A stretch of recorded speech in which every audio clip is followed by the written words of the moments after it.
नमस्ते, मैं छाया श्रीवास्तव आप सबका अपने चैनल कहानियों का कारवां में स्वागत करती हूँ। मैं कहानियाँ सुनाती हूँ, कुछ अपनी लिखी कहानियाँ, कुछ हवाओं में तैरती कहानियाँ। आपको मेरा चैनल पसंद आए तो प्लीज लाइक व सब्सक्राइब जरूर करें। आज मैं आपको मोहम्मद आरिफ जी की कहानी मौसम सुनाने जा रही हूँ। मौसम बहार और अब्बू और अम्मी, मैं, इकबाल और राशिदा भी। मुझे मालूम है अब्बू आजकल एक नॉवेल लिख रहे हैं उर्दू में। नाम रखा है बहारों का मौसम।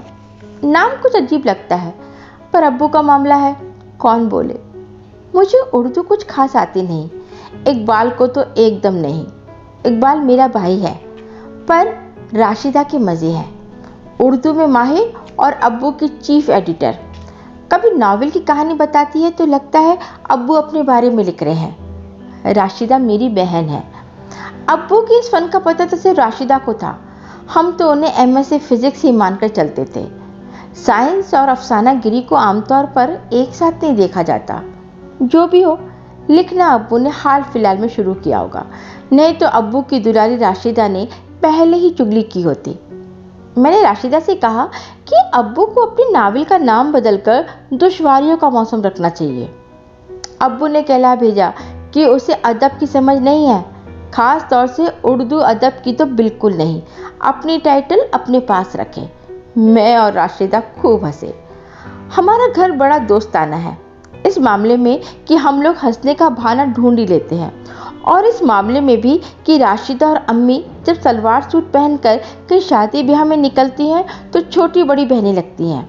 और वही हाल हम दोनों भाइयों और अब्बू का है। एक सफारी सूट तीनों पहन सकते हैं। तीनों खड़े हो जाएं तो कहें वालिद फर्ज कम, भाई भाई ज़्यादा। इकबाल जो हमारे और राशिदा के बीच का है, अब्बू से भी 2 इंच ऊपर हो गया है। हम एक दूसरे से बहुत खुले हुए हैं। खूब बातें होती हैं, एक दूसरे की खिंचाई सिंचाई भी। बस अब्बू ही ज़्यादातर संजीदा बने रहते हैं।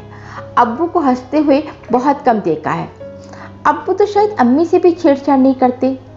हाँ, राशिदा ज़रूर अपवाद है, उसके साथ उनके चोंचले चलते ही रहते हैं, पर जल्दी ही फिर वे अपनी बनाई गुफा में दाखिल हो जाते हैं। उनकी संजीदगी के बारे में हमारे घर में 2 राय हैं। अम्मी और राशिदा मानती हैं कि अब्बू कुदरतन संजीदा है। मेरा और इकबाल का ख्याल है कि अब्बू की गंभीरता उनके स्वभाव का हिस्सा नहीं है, बल्कि इसे उन्होंने ओढ़ रखा है। यूँ तो वालिदैन के बारे में कोई ऐसी टिप्पणी करना अच्छा नहीं माना जाता, पर मैं एक बात जरूर कहूँगा अब्बू के बारे में, गुस्ताखी माफ। उनके अंदर एक अजीब सी हेकड़ी है। वे झूठे स्वाभिमान के शिकार हैं, और ट्रेजेडी ये है कि उन्हें इन बातों का पता नहीं। वे आदतन दूसरे की बुराई पर बैठते हैं। खुद ही कुछ नहीं बने पर दूसरे की नौकरी चाहे कितनी ही बड़ी क्यों ना हो, भाव नहीं देते, मुंह पर ही बोल देते हैं। उनकी बातों से मुझे तो बहुत कोफ्त होती है, पर लिहाज में कुछ कहता नहीं। पीठ पीछे अम्मी हम लोगों से शिकायतें तो करती हैं, पर खुद उन्हें रोक नहीं पाती हैं। पर हम चारों मतलब कि अम्मी भी उनकी बड़ी इज्जत करते हैं। अब्बू के लिए हमारे दिलों में इज्जत ही नहीं, प्यार भी है। अम्मी से ज़्यादा अब्बू हमारी एजुकेशन के लिए जिम्मेदार हैं। हमेशा लगे रहे हैं कि तीनों बच्चे पढ़ लिख जाएं, ऊंची तालीम हासिल करें और ऊंचे ओहदों पर पहुँचें। पर इज्जत और प्यार है तो सिर्फ इसलिए नहीं कि उन्होंने हमें ऊंची तालीम हासिल करने में मदद की। वैसे तो इज्जत और प्यार के हकदार वे तभी हो गए थे जब वे हमारे वजूद की वजह बने। असल में इन सब से बढ़कर हम उनकी मेरिट के कायल हैं। हर क्षेत्र में उनका ज्ञान और उनकी दखल काबिल तारीफ है। जो कुछ उन्होंने स्टूडेंट लाइफ में पढ़ा था और करियर परीक्षाओं के लिए याद किया था, कुछ भी नहीं भूले हैं। कई बार फख्र होता है कि हमारे अब्बू कितना कुछ जानते हैं, कितने बौद्धिक हैं, कितने वेल इन्फॉर्म्ड और अप टू डेट हैं। एक बात और, मेरे अब्बू दूसरे अब्बुओं की तरह बूढ़े और रिटायर्ड कभी नहीं लगे। गोरे नौजवान, स्मार्ट, हमेशा फिटाफिट। इस मामले में अपने तीनों बच्चों के आदर्श। पर हमें खीज और शर्म तब आती है जब वे हर किसी से लूप होल ढूंढने लगते हैं, हर किसी के पेशे और नौकरी को तुच्छ बताने लगते हैं। अक्सर मैं अपने दोस्तों के घर जाता हूँ, लेकिन अपने दोस्तों के पिताओं को अब्बू की तरह बिहेव करते कभी नहीं देखा। अब्बू के खास दोस्त प्राइमरी स्कूल के टीचर हैं। उनके बारे में हमसे ऐसी बातें करते हैं जैसे उनके दोस्त पान की दुकान चला रहे हों। अब्बू का हमारी ज़िंदगी में होना एक अजीब सा भाव जगाता है, कैसे बताऊं। बकौल अम्मी, अब्बू अखबार से ऐसा इश्क फरमाते हैं कि कोई मियाँ अपनी नई नवेली बीवी से क्या फरमाएगा। अब्बू कहते हैं कि अखबार उनकी ताकत है। मुझे याद आ रहा है, जब मैं छोटा था तो अब्बू कहीं बाहर रहकर पढ़ते थे, शायद एमएससी कर रहे थे। महीने में एक आध बार घर आते थे। मुझे ये भी याद आ रहा है कि अम्मी कभी कभी ऐसी बातें बोलती थी, शायद उन्होंने एक जुमला गढ़ रखा था जिसका अर्थ होता था, भला ये भी कोई बात हुई, बाप बेटे एक साथ पढ़ाई पूरी कर रहे हैं। राशिदा ने अब्बू की स्टूडेंट लाइफ नहीं देखी, मैंने देखी है। तभी तो वह कभी कभी पुरानी फिल्मों की हीरोइन की तरह आंखें मटकाते हुए बोलती है, अब्बू और भाईजान क्लास फेलो हैं। राशिदा की बच्ची। मुझे अच्छी और ऊंची तालीम के लिए जब ननिहाल भेजे जाने की बात हुई तो अब्बू ऐसे गरजे कि पूछिए मत। पर अम्मी सब जानती थी। यहाँ मैं ये कहना चाह रहा हूँ कि वे जानती थी कि गरजने और बरसने में क्या रिश्ता है। नाना पेशकार थे, अम्मी को बहुत चाहते थे। अब्बू भुनभुनाते रहे पर वे मुझे ले गए। अम्मी ने चैन की सांस ली। असल में अम्मी ने अब्बू की मदद की। एमएससी करने के बाद मैं वहीं फैजाबाद में एक प्राइवेट स्कूल में पढ़ाने लगा। अब्बू मुझे हिकारत से देखते जैसे मैंने कोई पाप किया हो। किसी सरकारी नौकरी के लिए ट्राई करने के लिए बड़बड़ाने लगे। घंटों लेक्चर दिया। फिर ठंडे हुए तो पूछा, अच्छा बताइए क्या पढ़ाते हैं। मेरी ये कहने पर कि मुझसे साइंस पर सवाल पूछे और मुझे गलत साबित किया। इनकी यही आदत है, अपने बच्चों के साथ भी कंपटीशन पर उतर आते हैं, जीतने की कोशिश करते हैं। अपने एमएससी फर्स्ट क्लास फर्स्ट पर इतना गुमान है कि मौके बेमौके अपने बच्चों को शर्मिंदा करने पर आमादा हो जाते हैं। अजीब कैफियत हो जाती है इनकी। ख्याल नहीं रखते कि वे 20 पार लड़कों और शादी लायक लड़की के बाप हैं। कैसी कुंठा, कैसी नादानी, कैसी नासमझी में जिंदगी गुजार रहे हैं। अब्बू मेरे दोस्तों तक से अपना ज्ञान बघाड़ने लगते हैं और उनसे मुकाबला करते हैं। ऐसे मौक़ों पर वे मुझे बेहद कॉमिक लगते हैं। मैं ननिहाल में रह रहा हूँ। इकबाल ने घर पर ही रहकर अपना ट्यूशन जमा लिया है। राशिदा भी ट्यूशन के साथ कपड़े सिलती है। अम्मी कपड़े सिलने के अलावा आंगनबाड़ी में पढ़ाती हैं। माशाअल्लाह, कोई दुश्वारी नहीं है, सब अच्छा चल रहा है। पर अब्बू बेकार है। लेकिन ऐसा वह नहीं चाहते हैं। वे चाहते हैं कहीं लगना, जल्द से जल्द घर में अपनी कमाई देना चाहते हैं। टीचर, क्लर्क या अल्लाह माफ़ करे चपरासी ही बनकर। बेकारी उन्हें काटती है, खा रही है उन्हें घुन की तरह, पर दिखाते हैं ऐसे जैसे उन्हें बेरोजगारी का गम ना हो। कुछ नौकरियों के लायक वे अभी भी होंगे। कुल उम्र 47 की है। हाई स्कूल सर्टिफिकेट के अनुसार 45 ही ठहरते हैं। इस बार ईद में अब्बू को मैंने सफारी सूट दिया। अब्बू जवान तो है ही, अच्छे दिखने लगे। मेरे इकबाल, राशिदा और अम्मी के पैसों से खूब ईद मनी। मैं वापस जाने को हुआ तो मुझे पास बुलाकर बोले, पता करना तुम्हारे यहाँ कोई जगह हो तो 2 घंटे वक्त दे सकता हूँ। पैसे के लिए नहीं भाई। मैंने अम्मी की ओर देखा, लगा जैसा उनके ऊपर घड़ों पानी पड़ गया हो। फिर बोले, मेरा ईद वाला जूता लेते जाओ। मुझे पता था अम्मी के पैसों का है, क्यों दे रहे हैं, क्यों लेने के लिए जिद कर रहे हैं अब्बू। मेरे सूट के बदले में तो कुछ ना कुछ कंडा ही था, सो जूते पर अड़ गए। मैं क्या करता, बाटा का सॉफ्ट लेदर मेरे पैरों में जम गया। इकबाल को कोई क्या कहे, बचपन का कोलंबस, पूरा उस्ताद, खोजता फिरेगा। बस कभी लकड़ी के बक्से में दादा की रौबदार मूंछों वाली तस्वीर, तो कभी अब्बू के बचपन की गोटिस वाली पैंट, और कभी अब्बू अम्मी की अलमारी से उनकी शादी का बित्ते भर का एल्बम। अम्मी तो कुछ खास नहीं, पर अब्बू हाय हाय, कानों के ऊपर तक फैले बाल और चौड़े बॉटम वाली पैंट। मैं तो चुप रहता, पर राशिदा और इकबाल बाहर जाए तब ना। मेरा ख्याल है हमारी कुछ दोपहरियाँ तो यही सब खोजबीन करते कटी होंगी। फिर जब मैं फैजाबाद शिफ्ट हो गया तो भी इकबाल की कोलंबागिरी जारी रही। गर्मियों में मैं घर आया था, तभी इकबाल ने अब्बू वाली फाइल दिखाई, उनकी रिकॉर्ड फाइल। इकबाल पढ़ता जाता और राशिदा आहें भरती। MSc physics first class first, BSc good second division, लेकिन फिर इंटर और हाई स्कूल दोनों ही प्रथम श्रेणी में। और सबसे नीचे रखी थी उनकी बीएड की डिग्री, जिसके बारे में उन्होंने कभी बताया ही नहीं था। अपने आप को कभी एमएससी बीएड नहीं कहा, हमेशा कहते हैं MSc physics first class first. उस फाइल में कुछ और सबूत थे, तमाम कॉल लेटर्स जहां फिजूल में अब्बू ने इंटरव्यू दिए होंगे, अखबारों की कतरनें जिनमें नौकरियां थी पर अब्बू के लिए नहीं, मास्टरगिरी से लेकर प्राइवेट कंपनियों में दर्जनों अर्जियों के सबूत। एक मशीन बनाने वाली कंपनी का लेटर भी मौजूद था। 1550 रुपये महीना तनख्वाह पर उन्हें नौकरी का ऑफर था। गुस्सा गए होंगे सैलरी देखकर, तभी तो लाल स्याही से उसी लेटर पर लिख मारा था उर्दू में। राशिदा ने चटखारी लेकर पढ़ा, 1100 रुपये तुझे मैं खुद रख लूं मरदूद। अब्बू की शेखी खोरी, उनका बड़बोलापन और जॉब मार्केट में हम दोनों भाइयों की नाकामयाबियां कई बार राशिदा को अपनी फुलझड़ियां छोड़ने के आसान मौके मुहैया करा देती। ए जी सुनो इकबाल, अब्बू की तर्ज पर भाईजान भी इंडियन एडमिनिस्ट्रेटिव सर्विस से नीचे की नौकरियों को लात मारते फिर रहे हैं। तो क्यों नहीं कहीं हेड क्लर्क बन जाता? आपके ईद में सिल्क का सूट बनवा दे मेरे भाई। इकबाल चुप रहने वाला भाई नहीं था, उसने भी राशिदा को छेड़ दिया। तू तो हर हफ्ते नए सूट पहनती है राशिदा। सिलाने वालों को क्या मालूम कि राशिदा की उतरनी पहनते हैं नए सूट के नाम पर। अब मेरी बारी थी, मुझे मालूम था राशिदा ऐसा करती है, पर मैं इकबाल जैसा ब्लंट नहीं हूँ। मैंने कहा, राशिदा दरवाजे पर छोटा सा बोर्ड जो तुमने टांग रखा है ना सिलाई केंद्र का, उसमें एक बच्चे का नाम लिखवा दो, इकबाल टेलर मास्टर, इसका भी काम बन जाएगा। राशिदा जो हंसी तो हंसती ही चली जाती थी।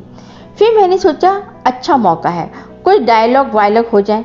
मैंने सीरियस लहजे में शुरू किया, इस घर में 2 पोस्ट ग्रेजुएट हैं। मेरी बात बीच में काटते हुए राशिदा ने जोड़ दिया, दोनों में से एक फर्स्ट क्लास फर्स्ट और दूसरा सेकंड क्लास सेकंड। मैंने बिना हंसे अपनी बात पूरी की, और 2 ग्रेजुएट हैं और एक इंटरमीडिएट, कुल 5, पर सबके बीच में एक भी नौकरी नहीं है। अब इकबाल की बारी।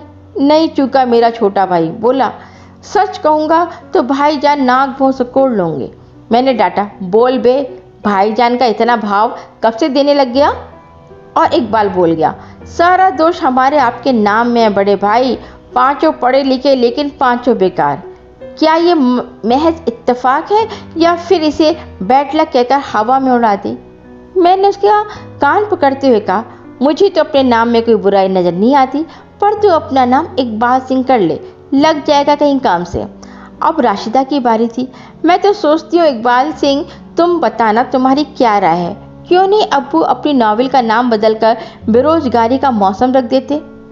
फिर हम तीनों ऐसा दिल खोलकर हंसे कि अम्मी किचन से बाहर निकल आई और राशिदा का गाल नोचते हुए खुद भी लतीफ़े में शामिल हो गई। अब्बू ऐसे हल्के फुल्के मौक़ों पर हम सभी से दूर ही रहते। अम्मी किचन में वापस चली गई। राशिदा को हंसी बंद होने को आ ही नहीं रही थी। बोली, खबरदार अगर किसी ने नौकरी की बात की, अभी सब लोग और पढ़ेंगे, बस एक डिग्री और। अजय इकबाल अब्बू से कहो पीएचडी पूरी करें, पीछे पीछे हम लोग हैं। हंसी का फव्वारा फिर हम तीनों का। इस बार अम्मी किचन से बाहर निकली और वहीं से बोली, और लिस्ट से मेरा नाम काट देना, मुझे नहीं पढ़ना, वरना तुम्हारे अब्बू बहुत पढ़े हैं। अब्बू को वाकई पढ़ने की ज़रूरत क्यों पड़ने लगी? आज तो बिल्कुल नहीं। आज जामिया अंजुमन के कुल 50 बच्चों का कपड़ा सिलने का ऑर्डर जो हाथ आ गया था, अब राशिदा को लेकर जुटेंगी और बस हफ्ते भर में पूरे 3000 की जुगत। कौन पढ़ता है? बहुत पढ़ लिया। और चटोरी राशिदा को तो मिल गया लहलहाने का बहाना। हम सभी के लिए खुशियों का मौसम। ऐसा नहीं है कि अब्बू कुछ नहीं करते हैं तो हमारे घर में गोश्त नहीं बनता है। सबकी तरह हफ्ते में 2 दिन तो जरूर, पर अब राशिदा की बच्ची ही हफ्ते 5 दिन पकाएगी। तो इसी तरह खाते पकाते हंसते गाते चुनाव सर पर आ गए। गोया कि वादों का मौसम और नौकरियों का मौसम अपने उफान पर। सरकार को आनन फानन में हजारों की तादाद में प्राइमरी स्कूलों के लिए मास्टर चाहिए। इश्तहार छपे तो दिल बल्लियाँ छलने लगा।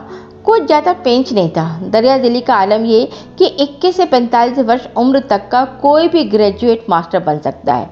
20 तारीख को अपनी डिग्रियों के साथ लखनऊ पहुंचो, रजिस्ट्रेशन कराओ, इंटरव्यू दो और कॉल लेटर हाथों हाथ। पहली बार ग्रेजुएट होने के फायदे बड़े साफ सुथरे ढंग से मुंह बाई खड़े थे।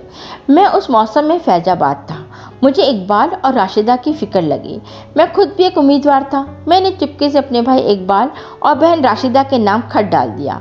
मैं 26 साल का था, मेरा भाई इकबाल 24 का, मेरी बहन राशिदा 23 की। सबकी बेकारी कटने वाली है। उम्मीद तो ना के बराबर थी, पर ऐसा भी होता होगा कि एक ही वक्त में एक ही घर में 3-3 लोगों की सरकारी नौकरी मिल जाए। कहीं ना कहीं तो जरूर होता होगा। इस बार शायद अब्बू के घर में। मैं 20 को अपनी रिकॉर्ड फाइल लिए ठीक वक्त पर लखनऊ पहुंच गया। इकबाल और राशिदा भी लाइन में लगे होंगे। देखा पर दिखाई नहीं पड़े। भीड़ थी, बेशुमार लोग लाइनों में खड़े थे। अरे भाई इकबाल टीचर कहाँ हो तुम? राशिदा टीचर, मेरी बहन लड़कियों वाली लाइन में तुम भी नहीं दिखाई पड़ रही हो। जनाब Mohammad Rashid MSc first class first की औलादे, कहाँ हो तुम लोग? मेरा खत नहीं मिला क्या? खत तो वक्त पर मिल गया था, पर अब्बू ने अब्बूगिरी दिखा दी थी। अपने दोनों बच्चों से धोखा किया था उन्होंने।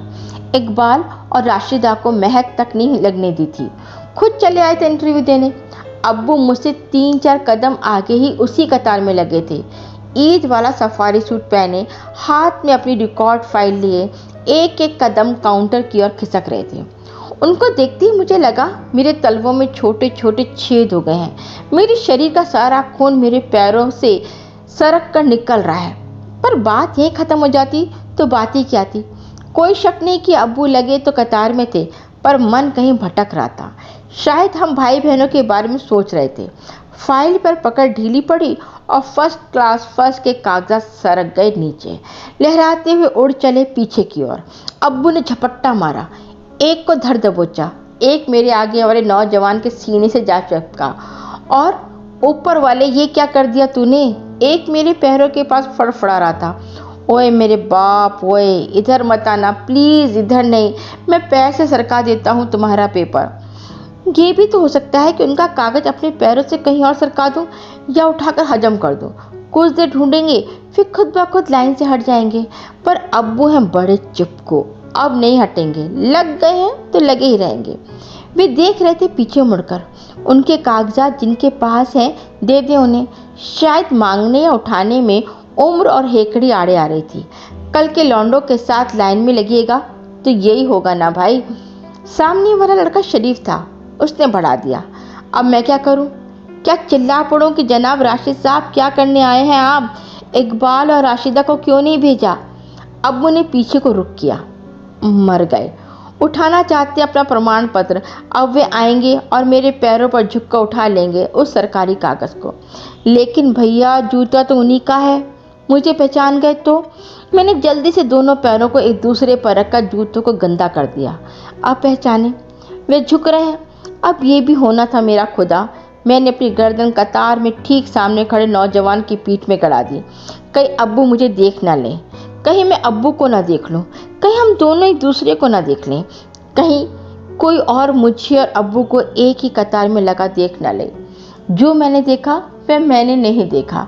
जहाँ मैंने अब देखा वह जगह खाली थी, वहाँ अब्बू नहीं थे। मेरी आंखें अब्बू को नहीं देख पा रही हैं।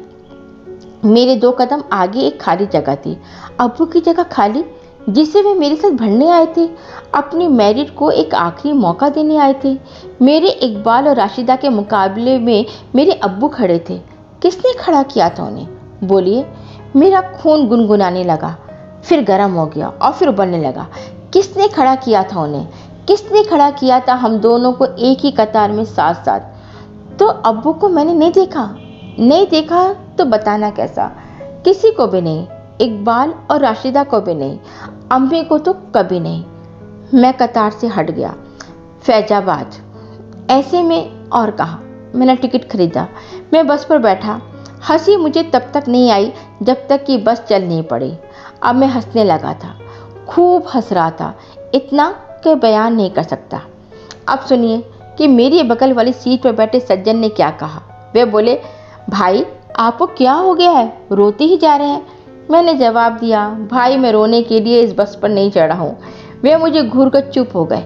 मेरी हंसी चुप होने का नाम ही नहीं ले रही थी। मैं अपनी हंसी लिए बस पर चला जा रहा था। और अब्बू? फैजाबाद पहुंचे ना पहुंचे कि नाना ने खत थमा दिया। घर से आया था, उसे 19 तक मिल जाना था, पर नामुराद मिला देर से। अब्बू ने होशियार करते हुए लिखा था, बरखुरदार, आप तीनों से बड़ी उम्मीदें हैं। ऐसी फीकी नौकरियां मेरे मयार पर खरी नहीं उतरती। मैंने कभी फॉर्म तक नहीं भरा इनका, मैंने कभी देखा तक नहीं इनकी ओर। ये आप क्या करने जा रहे हैं? खत में आगे भी कुछ लिखा था। उसे पढ़ने से पहले एक फैमिली सीक्रेट मेरे यहाँ सभी की आदत है कि किसी भी बात को समझने के लिए बार बार दोहराते हैं। उसी को इतनी बार कहेंगे कि बस समझ में आ जाए। खत में आगे था, ताकीद है कि 20 को लखनऊ ना जाकर घर तशरीफ़ लाएं। मुझे खुद 20 तारीख को ज़रूरी काम से बाराबंकी जाना है। शाम को लौटकर आपसे कुछ ज़रूरी बातें करनी है, राशिदा के बारे में। आप लखनऊ कतई न जाइएगा, इसे ज़रूरी समझे। सुबह बस पकड़कर पहुंच जाइएगा, शाम तक मैं वापस आ जाऊंगा। लखनऊ जाने की कोई ज़रूरत नहीं है। खुदा हाफिज, अब्बू। धन्यवाद। तो कैसी लगी आपको ये कहानी? अगली कहानी तक इंतज़ार कीजिए।